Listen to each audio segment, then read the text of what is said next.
महाराष्ट्र के कई जिलों में मूसलाधार बारिश हो रही है। कोंकण, विदर्भ और मराठवाड़ा सभी जगह जोरदार बारिश हो रही है। और आपको बता दें कि मौसम विभाग ने रत्नागिरी, सिंधु, दुर्ग, कोल्हापुर और सतारा में ऑरेंज अलर्ट जारी कर दिया है। कोल्हापुर में पंचगंगा नदी अपने उफान पर है और आसपास के गांव वालों को सतर्क रहने की चेतावनी दे दी गई है। वहीं नांदेड़ के मुदखेड़ में बारिश से हालात काफी खराब हैं। जलगांव, खानदेश और विदर्भ में पूर्णा नदी में बाढ़ आ गई है। रत्नागिरी के कुरभारली घाट पर बाढ़ जैसे हालात पैदा हो गए हैं।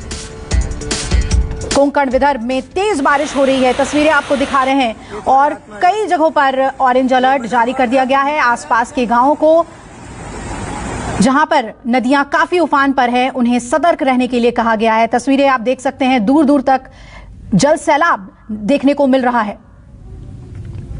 और महाराष्ट्र में जोरदार बारिश हो रही है।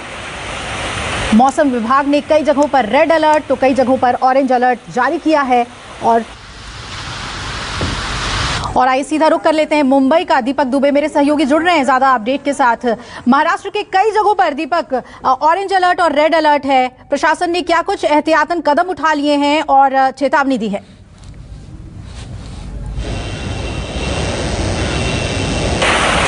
जी, मौसम विभाग ने जो अलर्ट जारी किया है उसमें कहा गया है कि 3 दिनों तक महाराष्ट्र के जो ये तमाम अलग अलग हिस्से हैं, चाहे वो सांगली की बात की जाए, रत्नागिरी की बात की जाए, फिर सिंधुदुर्ग की बात की जाए या फिर मराठवाड़ा के कुछ हिस्सों की बात की जाए, यहाँ पर तेज बारिश होगी। क्योंकि पंचगंगा नदी हो या अन्य नदियां हैं जो महाराष्ट्र के अलग अलग हिस्सों में आती हैं, जहाँ पर इस वक्त बाढ़ जैसी स्थिति उत्पन्न हो चुकी है।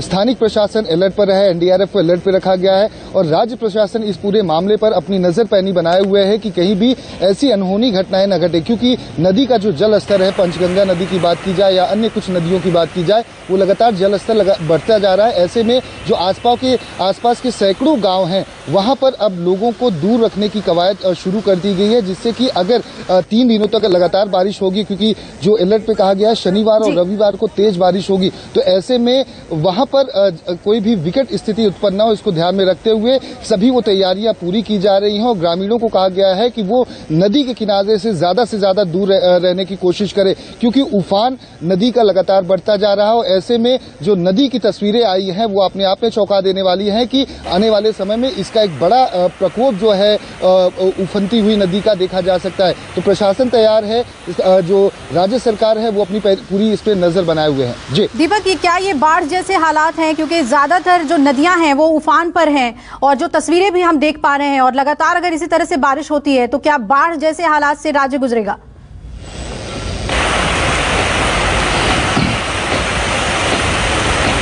जी, जाहिर सी बात है, अगर तेज बारिश होती रही, क्योंकि महाराष्ट्र के ये तमाम ऐसे हिस्से हैं, यहाँ पर पहले भी बारिश का प्रकोप और भयंकर तबाही का प्रकोप देखा जा चुका है। और हमने भी उन तस्वीरों को दिखाया कि किस तरह से वहाँ पर गांव जो थे वो पूरी तरह से खत्म हो गए थे। गांव में पूरी तरह पानी की वजह से गांव पूरी तरह से डूब चुका था। ऐसे में इस बार जो राज्य सरकार है वो कोई भी चूक नहीं बरतना चाहती है। और यही वजह है कि चाहे वो मुख्यमंत्री हो, चाहे स्थानीय जो प्रशासन है, सभी इस वक्त अलर्ट पर हैं। और एनडीआरएफ की टीम को ऑलरेडी जो पुणे में है वहां पर तैनात किया गया है कि अगर ज्यादा स्थिति बद से बदतर होती है तो एनडीआरएफ की टीम को मूव किया जा सके। इसके साथ साथ जो स्थानीय प्रशासन, यानी कि दीपक, बाढ़ जैसे हालात हैं, एनडीआरएफ और एसडीआरएफ की टीमें मूव कर दी गई हैं। शुक्रिया दीपक पूरी अपडेट हमें देने के लिए। तो बाढ़ जैसे हालात पूरे महाराष्ट्र में देखने को मिल रही है। और वही बात कर लें हम गुजरात, अमरेली के लाठी के ग्रामीण इलाकों में भी तेज बारिश और हरसुरपुर और देवलिया नदी में बाढ़ से हालात नजर आ रहे हैं। नदी में पानी के बहाव में एक दुपहिया वाहन भी बहता हुआ दिख गया और गांव वालों ने किसी तरह से गाड़ी चलाने वाले को बचाया। और तेज बहाव में हालांकि बाइक बह गई। तस्वीर देखिए।